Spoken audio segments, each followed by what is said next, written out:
والعاقبۃ للمتقین والصلاة والسلام علی سید الانبیاء والمرسلین قال اللہ تعالی وتبارک فی القرآن المجید والفرقان الحمید بسم اللہ الرحمن الرحیم وأقیموا الصلاة صدق اللہ مولانا العظیم وصدق رسولہ النبی الکریم الرؤوف الرحیم اللہم نور قلوبنا بالقرآن وزین اخلاقنا بالقرآن وادخلنا الجنة بالقرآن ونجنا من النار بالقرآن قال اللہ تعالی وتبارک فی شان حبیبہ مخبرا وآمرا ان اللہ وملائکتہ یصلون علی النبی یا ایھا الذین آمنوا صلوا علیہ وسلموا تسلیما الصلاۃ والسلام علیک یا رسول اللہ وعلی آلک واصحابک یا محبوب رب العالمین الصلاۃ والسلام علیک یا نبی الرحمہ وعلی آلک واصحابک یا رسول الملاحمہ ز مہجوری برآمد جان عالم تراحم یا نبی اللہ تراحم نا آخر رحمت للعالمین ز محرومہ چرا فارغ نشین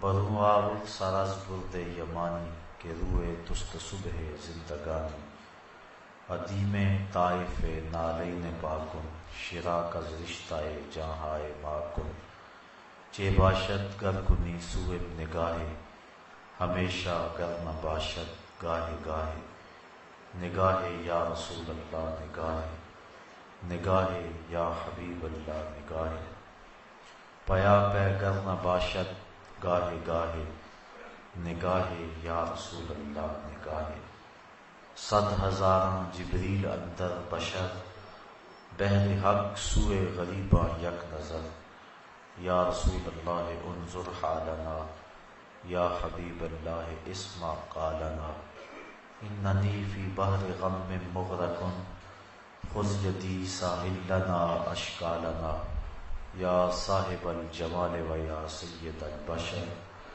من وجهک المنیر لقد نور القمر لا يمکن الثناء کما کان حقہ بعد از خدا بزرگ توئی قصہ مختصر تمام حمد و ثنا تعریف و توصیف اللہ جل مجدہ الکریم کی ذات بابرکات کے لیے جو خالق کائنات بھی ہے اور مالک شش جہات بھی۔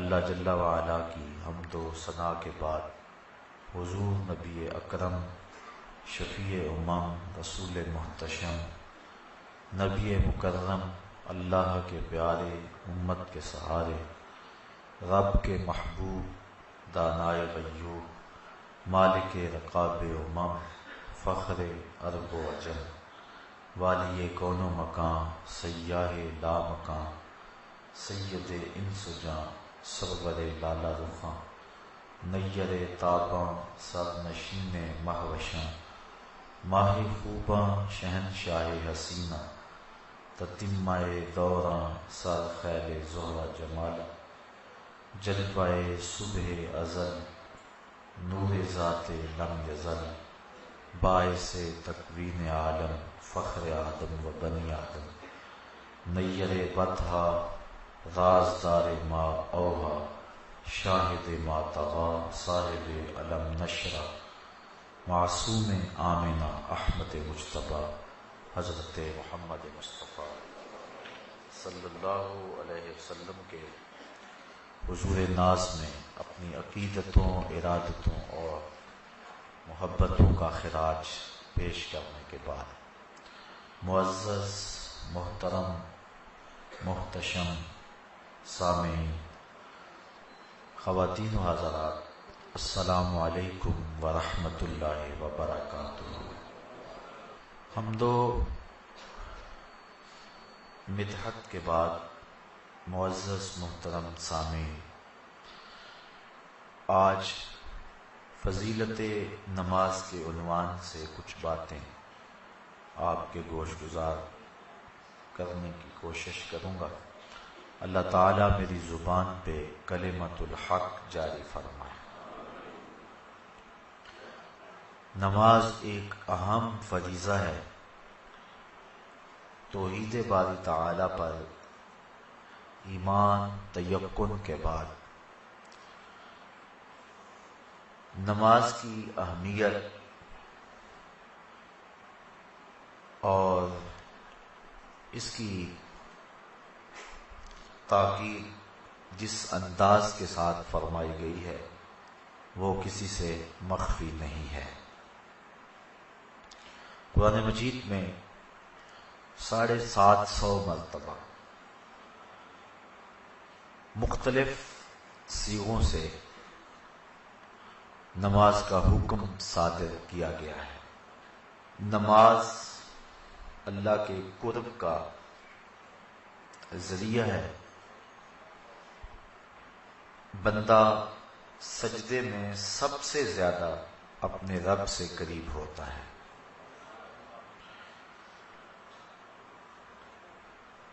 انسان اشرف المخلوقات ہے۔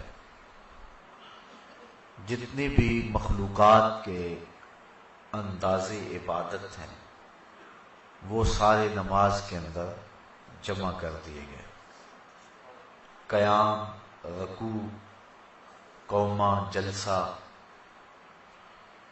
سارا کچھ نماز کے اندر جمع کر دیا گیا۔ بلکہ ایک روایت میں آتا ہے کہ جب کوئی شخص نماز پڑھنے کے لیے کھڑا ہوتا ہے تو فرشتوں کی 10 صفیں ہیں جو تعجب اور رشک کرتی۔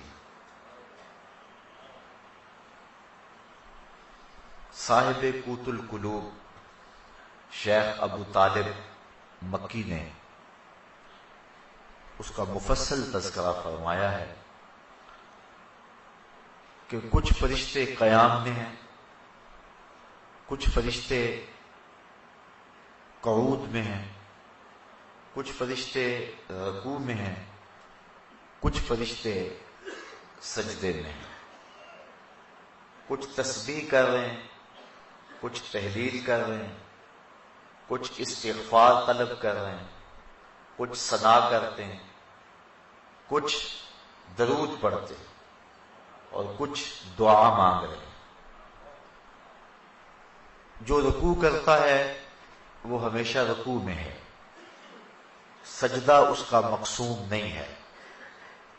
جو قیام میں ہے وہ قیامت تک قیام میں ہی رہے گا۔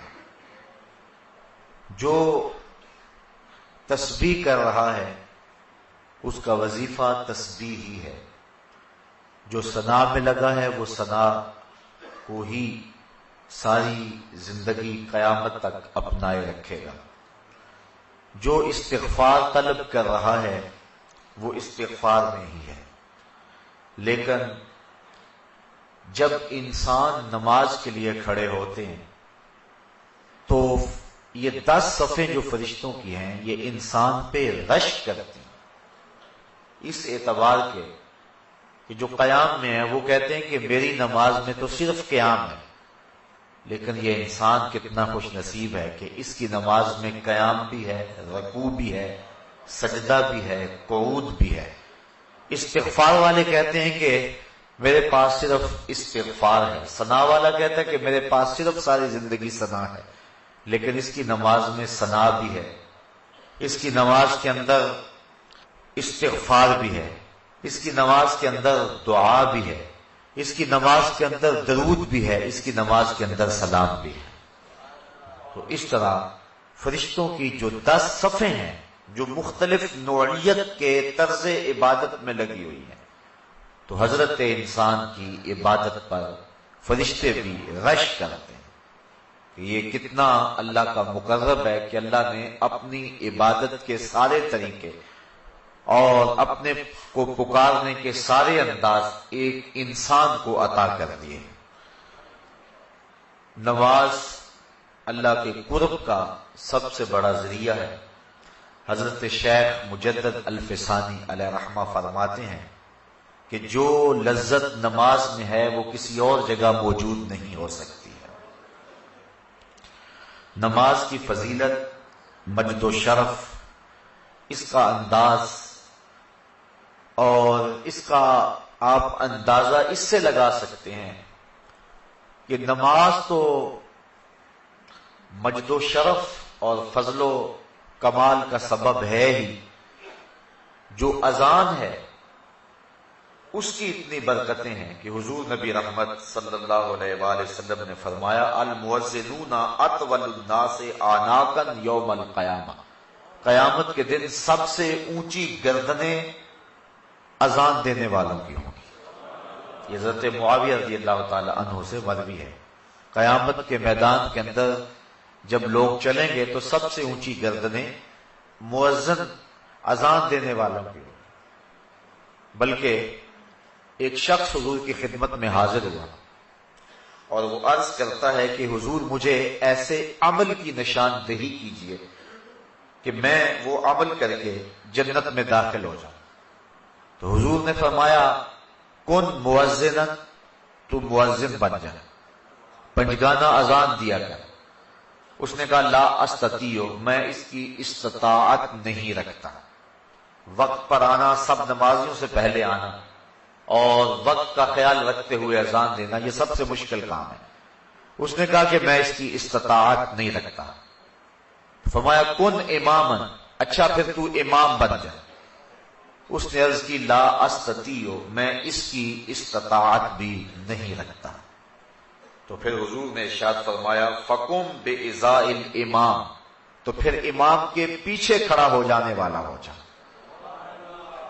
تو اگر کوئی شخص جنت میں داخل ہونا چاہتا ہے تو ان تین چیزوں میں سے ایک چیز اس کو ضرور اختیار